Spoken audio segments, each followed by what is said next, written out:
یہ ایسے ہی گھومتے گھومتے نکل گئے، صبح ہوئی، اب کمانا ہے، یہاں سے مال لینا ہے، وہاں بیچنا ہے، اتنا اس سے لینا ہے، اتنا اس کو دینا ہے، تو یہ تو معیشت ہے۔ جب جانا ہے احکام الحاکمین کے وہاں جانا ہے تو یہ چیزیں تو پھر نہیں، دوسرا بھی وہاں تو ہے۔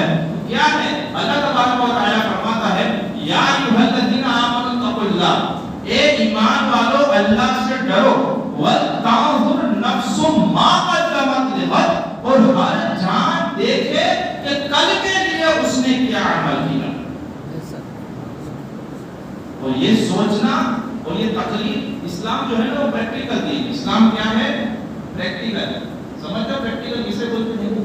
یہ ریالٹی والا مذہب ہے، اس میں حقیقت ہوتی ہے۔ ایسا نہیں کہ تقریر میں اچھی اچھی باتیں کی اور آپ نے سبحان اللہ کیا زبردست تقریر تھی اور اپنے دھن میں نکل گئے، میں اپنے دھن میں چلا لیا۔ نہیں نہیں نہیں نہیں، اسلام پریکٹیکل دین ہے۔ ہم جب مسجد میں آتے ہیں تو صرف یہ مسجد میں آنا ہی اسلام اور مسلمان ہونا نہیں ہے، ہم مسجد میں آئے تب بھی مسلمان ہوتے ہیں، اور ہم اگر دکان پہ بیٹھیں تب بھی اسلام وہاں پر ہوتا ہے۔ ہم اپنے گھر میں جائیں، ہم اگر بستر پہ لیٹیں، اکیلے لیٹیں تو بھی وہاں پر اسلام آئے گا، تب بھی ہم وہاں پر مسلمان ہوں گے۔ پھر اگر یہاں تک کہ اسلام اتنا زبردست دین ہے کہ کوئی ایسی بات نہیں، کوئی ایسا دنیا میں زندگی میں ایسا لمحہ نہیں جہاں پہ اسلام ہماری رہنمائی نہ کرتا ہو، اور رسول اللہ صلی اللہ علیہ وسلم کی شریعت اور سنت ہمارا ہاتھ پکڑ کر ہمیں راہ نہ دکھاتا ہو، ایسی کوئی بات ہی نہیں۔ اسلام اتنا زبردست ہے کہ اگر چائے میں مکھی گر جائے تو اسلام سکھاتا ہے کہ مکھی کا کیا کرنا ہے اور چائے کا کیا کرنا ہے، کیا مکھی کو نکال کر پھینک دینا ہے یا چائے کو پھینک دینی ہے۔ مجھے پتا ہے کہ جو اسلام اتنی باریک باتیں بتا رہا ہو، کیا وہ بڑی بڑی باتیں نہیں بتاتا ہو؟ کیا وہ ہماری زندگی کے بڑے بڑے مسائل، تجارت کے مسائل، یہ دھندے کے مسائل، کمانے کے مسائل، گھر چلانے کے مسائل، کیا اسلام میں کچھ ہے نہیں؟ نہیں نہیں نہیں، ایسا نہیں ہے۔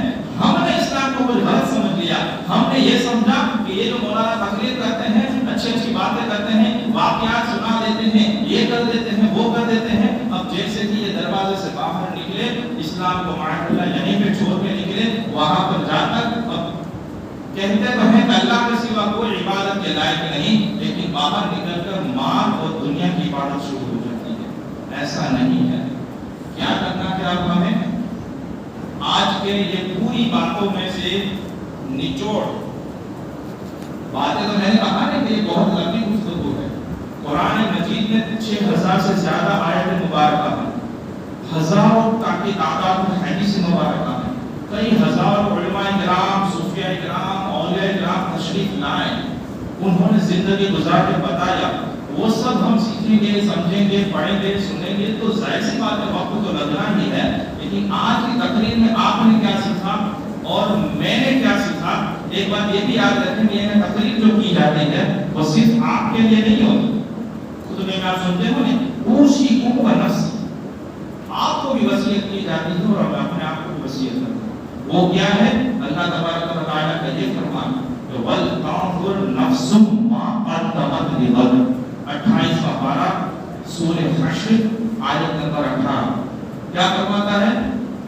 یا ایھا الذین آمنوا اتقوا اللہ، اے ایمان والو اللہ سے ڈرو، وَلْتَنظُرْ نَفْسٌ مَا قَدَّمَتْ لِغَدٍ، اور ہر جان اس بارے میں غور و فکر کرے، ہر جان اس بارے میں سوچے، ہر آدمی اس بارے میں دھیان دے کہ اس نے آنے والے کل، غد یعنی آنے والا کل، گیا نہیں، آنے والے کل کے بارے میں کیا عمل کیا، آنے والے کل کے بارے میں آگے کون سا عمل بھیجا، ہم ہر کوئی سوچیں، میں بھی سوچوں، آپ بھی سوچیں، اور یہاں تو سوچیں ہی، گھر پہ لیٹے لیٹے، کبھی رات کو تنہائی میں، اندھیرے میں، یہ سوچیں آنکھیں بند کر کے، کبھی قبرستان چلے جائیں، وہاں پہ بینچ وغیرہ ہوتی ہے، کبھی آرام سے اکیلا بیٹھ کے سوچیں اور اس پر توجہ کریں، غور و فکر کریں، اسے ہی مراقبہ کہتے ہیں۔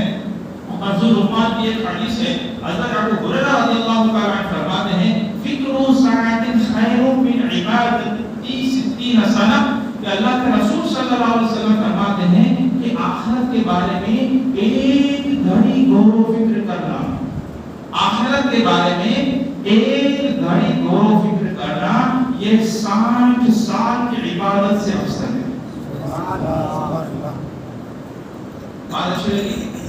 تو پیچھے والے تو سبحان اللہ بول رہے ہیں، سبحان اللہ ایک مرتبہ بولنے سے، الحمدللہ بولنے سے، لا الہ الا اللہ بولنے سے یا اللہ اکبر، ان چاروں میں سے کچھ بھی بولنے سے جنت میں ایک درخت لگ رہا ہے۔ ہاں مجمع زندہ ہونا چاہیے۔ تو یہ ہے عبادت، اور ایک لمحہ ایک گھڑی کی آخرت کے بارے میں غور و فکر کرنا کہ کتنے سال کی عبادت سے بہتر ہے؟ 60 یعنی 60 ایئرس، 60 سال کی عبادت سے افضل ہے۔ تو ہم اب تمہارا اور ہمارا کام کیا رہا؟ اس ہفتے کا ہوم ورک ہمارا کیا رہے گا؟